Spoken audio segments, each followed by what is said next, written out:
Marek, if we look at the current geopolitical context, it seems that cyber issues seems to be playing more and more important role in the relations between the states. What is your take on it? How does it really play out in the global conversation between the countries?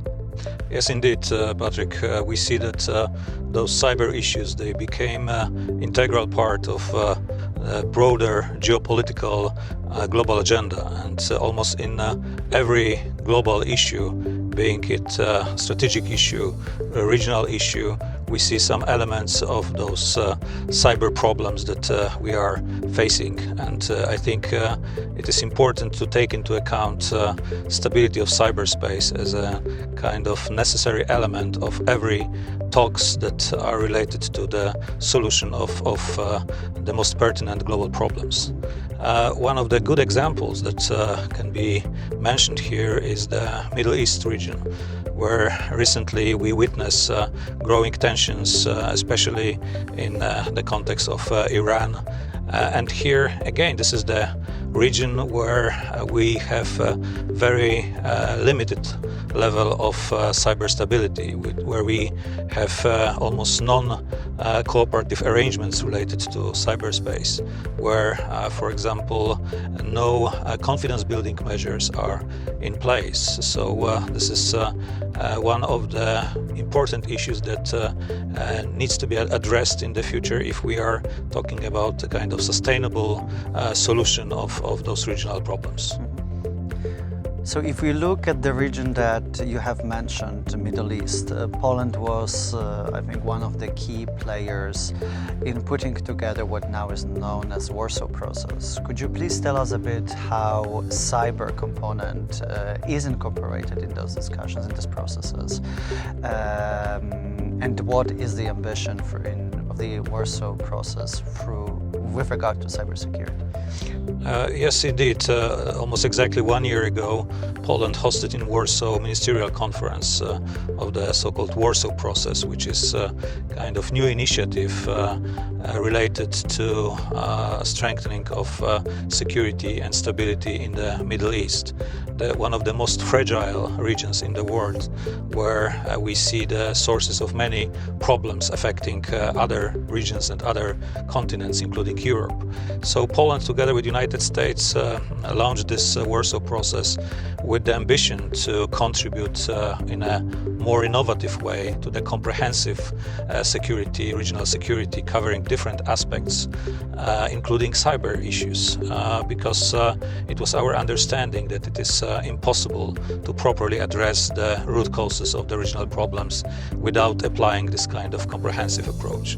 So together with the government of South Korea, Poland and United States organized a working group meeting dedicated specifically to cybersecurity. It took place in October last year in Seoul with the participation of more than 50 countries from the entire world, and it was very impressive also to see almost all key players from Middle East.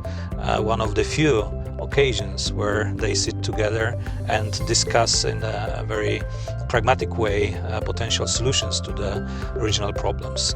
And it was also possible to adopt a joint statement after the meeting of this cybersecurity working group, statement that is encouraging on one hand a higher level of cooperation among the countries in the region, including also cooperation in addressing issues like cybercrime. Also, we acknowledge that there is a need to support capacity building in the region with more advanced programs to strengthen the resilience of the countries in the region vis-à-vis cyber threats.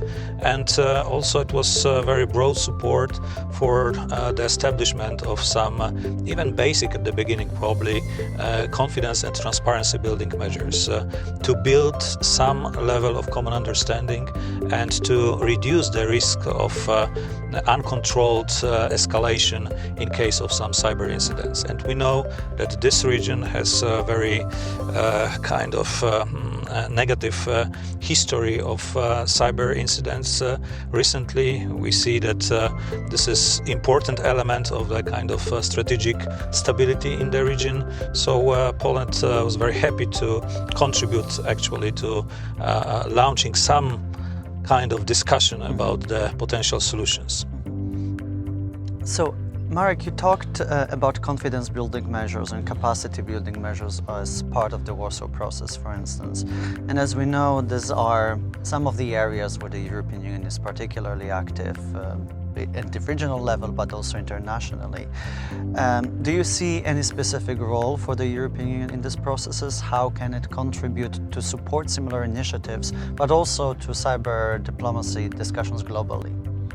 I think it is very important for the European Union to play a very constructive role in this global debate about cyber issues, because we have great potential to contribute actually to the mutually beneficial solutions of the existing problems. Stability of cyberspace is part of global efforts of the European Union to ensure the level of cooperation and stability that is in our interest globally.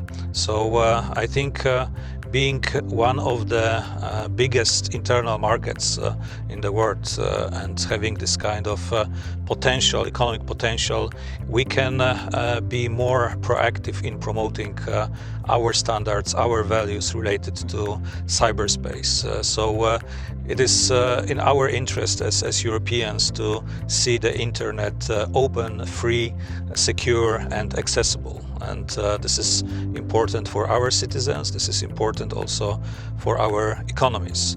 And there are many areas where EU can be a kind of standard setting power globally. For example, data protection, yes, or privacy, or standardization of cybersecurity equipment. So those are issues that we as Europeans, where we can offer some solutions. Also those emerging technologies that are already on the horizon, like artificial intelligence. Here I think this is widely expected from European Union to contribute with some also basic ethical standards that will apply this human-centric approach.